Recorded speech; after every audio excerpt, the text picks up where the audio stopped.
Hi மக்களே, welcome to Nisha novels. அத்தியாயம் 14. வாங்க கதைக்குள்ள போகலாம்.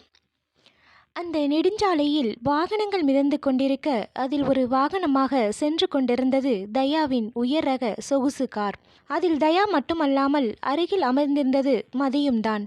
தயாவின் முகம் சொல்ல முடியாத ஒருவித இறுக்கத்தில் இருந்தது என்றால் மதியின் முகமோ கோவத்தில் செந்தனலென சிவப்பேறி இருந்தது.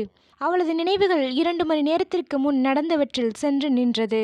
வள்ளியின் ஆங்காரம் மிகுந்த குரலில் தாய் சொன்ன சொல்லை தட்டாத பிள்ளை போல வள்ளியின் மகன் செந்தில் தாலியை கையில் ஏந்தி கொண்டு மதியை நெருங்க அங்கு நடக்க இருக்கும் நிகழ்வை துளியும் ஜீரணிக்க முடியாமல் உடல் விரைக்க இறுகி போயிருந்த தயா அந்த நொடி, அந்த ஒரே நொடி கண்களை மூடி திறந்தவனுக்கு ஏதோ வெளிச்சம் கிடைத்தது போல எதையும் யோசிக்காமல் அங்கிருந்தவர்கள் அனைவரும் கண் சிமிட்டும் நேரத்தில் செந்திலின் கையில் இருந்த தாலியை தனது கைகளில் இடம் மாற்றியது மட்டுமல்லாமல் அதை மதியின் சங்கு கழுத்தில் கட்டி 3 முடிச்சுகளையும் போட்டுவிட்டிருந்தான்.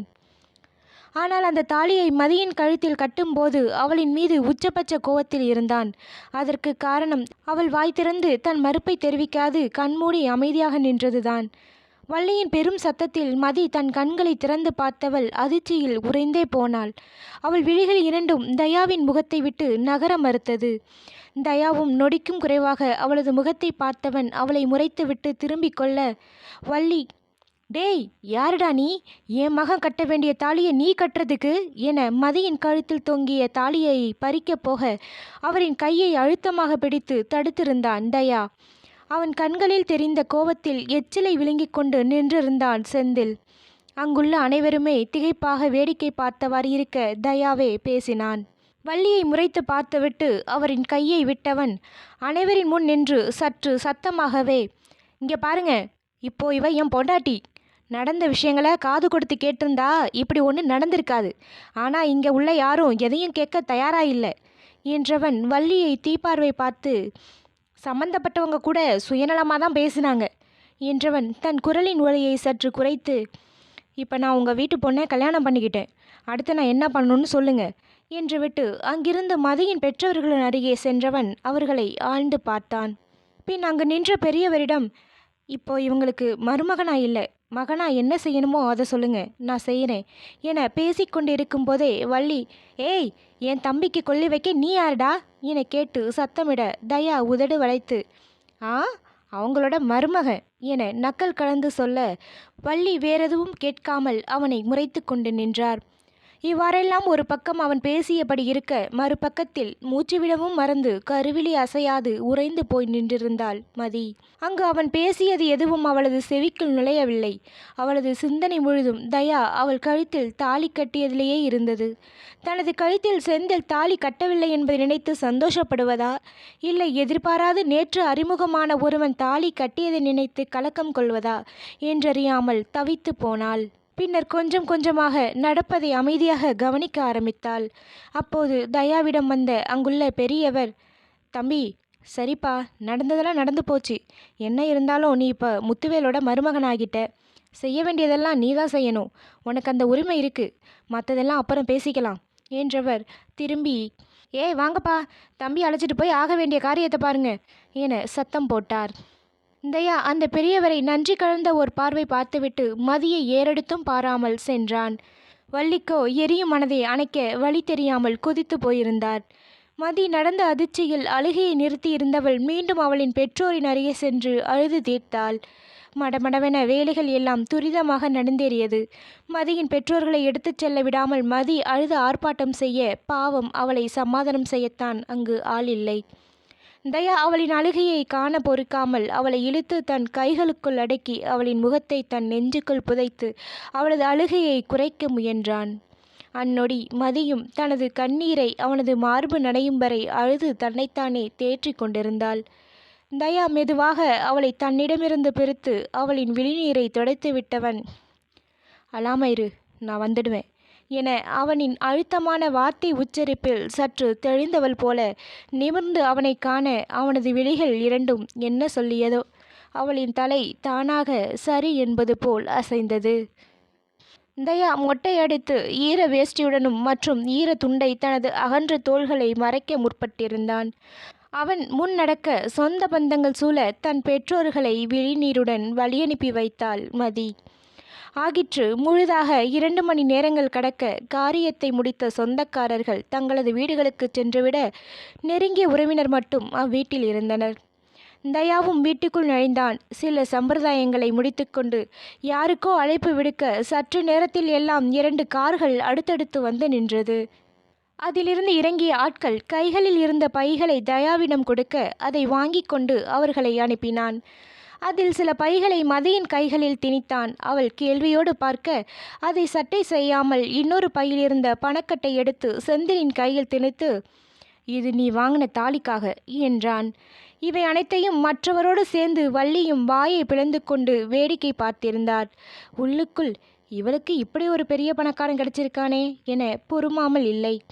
தயா மதியை நினைத்து சற்று நேரம் ஏதோ சிந்தித்தவன் பின் லேசாக தொண்டையை செருமவிட்டு அங்குள்ளவர்களிடம், நான் மதியை அழைச்சிட்டு போகிறேன், எனக்கு நிறைய வேலைகள் இருக்குது என்று சொல்ல, மதி அதுவரை இருந்த பொறுமையை தூக்கி எறிந்தவள் போல், நான் எங்கேயும் வரல, நான் இங்கே தான் இருப்பேன், நீங்கள் பாட்டுக்கு தாலியை கட்டிட்டு உங்கள் கூட வான்னா நான் வந்துடுவேனா என ஏகபோகமாக சத்தமிட தயா பல்லை கடித்து கொண்டு அவளை முறைத்து பார்த்தான். அங்கிருந்த சிலர் தங்களுக்குள் ஏதேதோ பேசிக்கொண்டு நின்றிருக்க தயாவின் முகம் இறுகி போனது. அப்போது வயதில் மூத்த ஒருவர் மதியிடம், இங்கே பாருமா, எப்படி நடந்தாலும் உன் கழுத்தில் தாலி கட்டி உன்னை இந்த தம்பி கல்யாணம் பண்ணிக்கிட்டாரு. இப்போ அவர் தான் உன்னோட புருஷன். அது மட்டும் இல்லாமல் உன் அம்மா அப்பாவுக்காக எல்லாத்தையும் முன்னாடி நின்று மருமகனாக இல்லாமல் ஒரு மகனாக செஞ்சுருக்காரு. இதை விட வேற என்ன வேணும் உனக்கு என சொல்லியவர் தயாவிடம், தப்பாக எடுத்துக்காதீங்க தம்பி, பெற்றவங்களை பறி கொடுத்துட்டு நிற்கிற பொண்ணு அதான் இப்படி பேசுது என அந்நிலையை சரி செய்ய முயன்றார். தயா ஒரு நிமிடம் அமைதியாக நின்றவன் மீண்டும் மதியிடம், இங்கே பாரு, தாலி கட்டின உரிமையில் இல்லைன்னாலும் ஒரு ஃப்ரெண்டாக என் கூட வா என இதுவரை இப்படி ஒரு பரிமாணத்தை எடுக்காதவனாக இறங்கி வந்து பேசினான். மதி அவனது குரல் மாற்றத்தை கவனிக்க தவறினால் போலும், வேண்டாம், நான் எங்கேயும் வரல, என்னை விட்டுடுங்க, நான் இங்கேயே இருக்கேன், தயவுசெய்து நீ இங்கிருந்து கிளம்புங்க என அதையே திரும்ப திரும்ப சொல்ல தயாவின் பொறுமை காற்றில் பறந்தது. ஏய் என உரிமையவன், நானும் சொல்லிட்டே இருக்கேன், கொஞ்சம் கூட எதையும் யோசிச்சு பேச மாட்டியா? இங்கேருந்து என்னடி பண்ண போற? இதோ உன் அத்தை உன்னை பார்த்துப்பாங்களா என நடப்பதை எரிச்சலுடன் பார்த்திருந்த வள்ளியை கை காட்டி சொன்னவன், இங்கே பாரு, தெரிஞ்சோ தெரியாமலோ உன் கழுத்தில் தாலி கட்டிட்டேன், உனக்கு எப்படியோ தெரியல, ஆனால் எனக்கு நீ தான் பொண்டாட்டி, அதை நல்லா ஞாபகம் வச்சுக்கோ என சரமாரியாக பேசினான். இப்போ இந்த நிமிஷம் நீ என் கூட வந்து ஆகணும், உனக்கு வேற வழி இல்லை, போய் கிளம்பு என அதட்ட மதி அங்கிருந்தவர்களை பார்க்க யாரும் அவளுக்கு உதவுவது போல இல்லை. தன் நிலையை எண்ணி தவித்தவளாக கிளம்ப ஆயத்தமானாள். அவள் அறைக்கு சென்றதும் தயா அந்த மூத்தவர் ஒருவரிடம், இப்படி பேசலன்னு தப்பாக நினைக்காதீங்க, அவளை இங்கேருந்து அழைச்சிட்டு போகணும்னு தான் இப்படி பேச வேண்டியதாக போயிடுச்சு என தயங்க அவரோ, என்ன தம்பி இது, நீங்கள் போய் விளக்கம் கொடுத்துக்கிட்டு, நீங்கள் அந்த பொண்ணு கழுத்தில் தாலி கட்டி முடித்ததுமே உங்களை பற்றி விசாரிச்சிட்டோம், எவ்வளோ பெரிய ஆளு நீங்கள், எங்கள் பொண்ணு ஒரு நல்ல இடத்துல தான் வாழ போகிறா என்றவர் யோசனையாக, உங்கள் வீட்டில் என மேற்கொண்டு பேசாமல் நிறுத்தி அவன் முகம் பார்த்தார். தயா புரிந்து கொண்டவனாக, அதெல்லாம் பிரச்சனை இல்லை, நான் பார்த்துக்கிறேன் என குரலில் அவ்வளவு உறுதியோடு சொல்ல அந்த மூத்தவர் நிம்மதி கொண்டார்.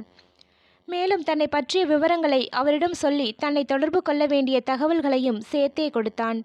இன்னும் சில விஷயங்களையும் கேட்டுக்கொண்டிருக்க அப்போது கலங்கிய விழிகளோடு தனது பொருட்களுடன் வதி வர தயா அவளை ஒரு பார்வை பார்த்தவனாக அங்கிருந்து வெளியேறி காரில் ஏறினான்.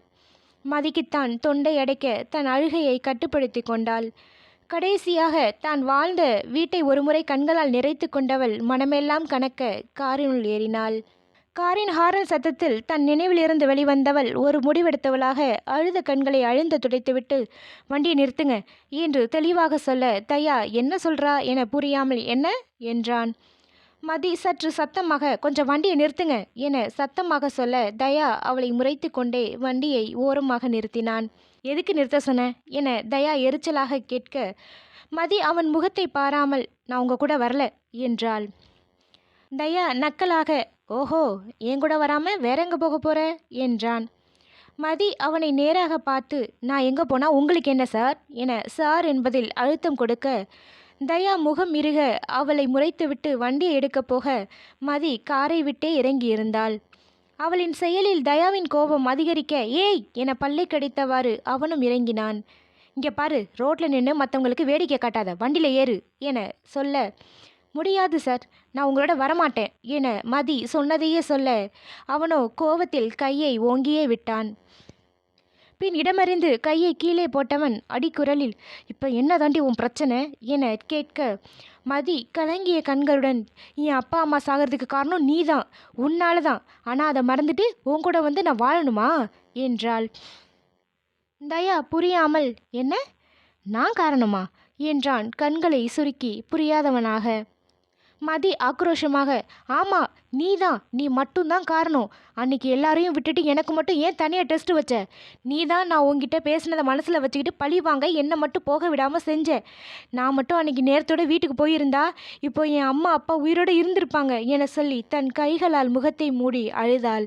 அவள் சொன்னதை கேட்டு கோபம் இன்னும் இன்னும் அதிகமாக, ஏய் சும்மா நிறுத்திடி, நான் உன்னை பழிவாங்க நினைச்சனா என்றவன் ஏளனமாக உதட்டை வளைத்து, நான் பழிவாங்க நினைச்சா அது வேற மாதிரி இருக்கும், இவ்வளவு கேவலமா இருக்காது என்றவன் அவள் தன்னை பார்ப்பதைக் கண்டு, நீயா எதையோ கற்பனை பண்ணி பேசிகிட்டு இருக்க. அன்னைக்கு யாரடி நான் மட்டும் யூஸ் பண்ணுற லிஃப்ட்டில் ஒன்றா வர சொன்னது? தப்பை நீ பண்ணிட்டு இப்போ என்ன பழி சொல்கிறியா என்று சொல்ல, மதி அவளது விளக்கத்தை காது கொடுத்தும் கேட்காமல், ஆமாம் நான் தான் தப்பு பண்ணேன், உன் கம்பெனிக்கு வேலை தேடி வந்தது தான் நான் செஞ்ச பெரிய தப்பு, தயவு செஞ்சு என்னை விட்டுடு என தலைக்கு மேல் கைகூப்பி நிற்க, தயா அவளின் செயலில் தன்னை மீறிய கோபத்தில், போடி எங்கேயோ போ, உடம்பு முழுக்க திமிருடி உனக்கு, அதான் இப்படி பேசுகிற. நானும் உன்னை ஆசைப்பட்டு கல்யாணம் பண்ணிக்கல, சூழ்நிலையால் தான் அப்படி உன் கழுத்தை தாலி கட்டினேன். இப்போ உன் இஷ்டம் போல போ, எனக்கு எந்த பிரச்சனையும் இல்லை என்றவன் காரின் பின்னால் இருந்த அவளது பொருட்களை எடுத்து வெளியில் வைத்துவிட்டு அவளை ஏறெடுத்தும் பாராமல் புழுதி பறக்க காரை எடுத்தவன் புயலென பறந்து விட்டான். ஒரு நிமிடம் அவன் போன திசையை பார்த்து நின்றவள் வழிகின்ற நீரை துடைத்தவாறே தன் பைகளை கையில் எடுத்துக்கொண்டு எதிர் திசையில் நடக்க ஆரம்பித்தாள். அடுத்த பக்கத்தில் சந்திப்போம். நன்றி.